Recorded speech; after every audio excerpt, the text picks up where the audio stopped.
हर मस्जिद में शिवलिंग क्यों देखना? हर मस्जिद में शिवलिंग क्यों देखना? संविधान सम्मत न्याय व्यवस्था को पवित्र सर्वश्रेष्ठ मानकर उसके निर्णय हमको पालन करने चाहिए। उनके निर्णयों पर प्रश्न चिन्ह नहीं लगाना चाहिए।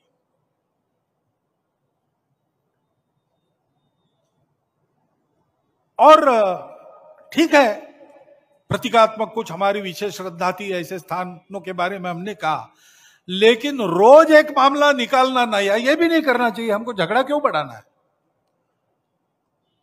ज्ञानवापी के बारे में हमारी कुछ श्रद्धाएं हैं, परंपरा से चलती आई, हम कर रहे, ठीक है, परंतु हर मस्जिद में शिवलिंग क्यों देखना? तो भाई वो भी एक पूजा है, ठीक है, बाहर से आई है, लेकिन जिन्होंने अपनाई है वो मुसलमान, वो बाहर से संबंध नहीं रखते, ये उनको भी समझना चाहिए। यद्यपि पूजा उनकी उधर की है, उसमें वो रहना चाहते तो अच्छी बात है, हमारे यहां किसी पूजा का विरोध नहीं, सबकी मान्यता और सबके प्रति पवित्रता की भावना है, परंतु पूजा वहां की होने के बाद भी वंशज वो हमारे प्राचीन सनातन काल से चलते आए ऋषि मुनि राजा क्षत्रियों के पूर्वज है। एक समान उद्देश्य भारतवर्ष के सब पंथ संप्रदायों के सामने, सब भाषा बोलने वालों के सामने, सभी प्रदेशों में निवास करने वालों के सामने, सभी खान पान रीति रिवाज वाले लोगों के सामने है।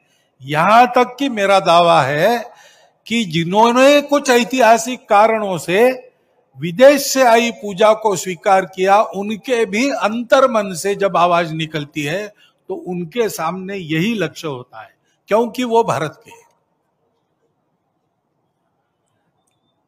इस बात की आज दुनिया को आवश्यकता है, क्योंकि सबको साथ लेकर आगे कैसे बढ़ना, जोड़ने वाला क्या है, इसकी प्रतीति दुनिया में नहीं है। थियरी है, एक्सपीरियंस और प्रैक्टिस नहीं है। उसकी परंपरा भारत में आज तक अखंड चलती आ। अब ऐसे मुद्दे हैं, एक इतिहास तो है, उसको हम बदल नहीं सकते। वो इतिहास हमने नहीं बनाया, न आज के अपने आप को हिंदू कहलाने वालों ने बनाया, न आज के मुसलमानों ने बनाया। उस समय घटा, इस्लाम बाहर से आया, आक्रमकों के हाथ आया। उस आक्रमण में भारत की स्वतंत्रता चाहने वाले व्यक्तियों का मनोधैर्य खच्चे करने के लिए देवस्थान तोड़े गए, हजारों है। हिंदू समाज का विशेष ध्यान जिन पर है, विशेष श्रद्धा जिनके बारे में ऐसे कुछ है, उसके बारे में मामले उठते हैं। अब इसका विचार क्या करना, ये मुसलमानों के विरुद्ध नहीं सोचता है हिंदू। आज के मुसलमानों के उस समय पूर्वज भी हिंदू थे। उन सबको स्वतंत्रता से चिरकाल तक वंचित रखने के लिए, उनका मनोधैर्य दबाने के लिए किया गया। इसलिए हिंदू को लगता है कि इसका पुनरुद्धार होना चाहिए। हम तो कुछ नहीं कहते, हमने 9 नवंबर को कह दिया कि एक राम जन्मभूमि का आंदोलन था, जिसमें हम अपने प्रकृति के विरुद्ध किसी ऐतिहासिक कारण से उस समय की परिस्थिति में सम्मिलित हुए। हमने उस काम को पूरा किया।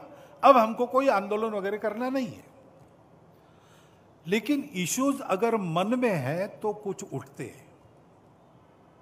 ये किसी के विरुद्ध नहीं है और विरुद्ध मानना नहीं चाहिए।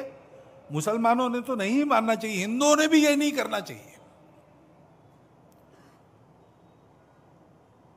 अच्छी बात है, ऐसा कुछ है, आपस में मिल बैठकर सहमति से कोई रास्ता निकालिए। डीएनए मराठीच्या बातम्या पाहण्यासाठी आणि अपडेट राहण्यासाठी आमचा चॅनल डीएनए मराठी लाईक करा आणि सबस्क्राइब करा।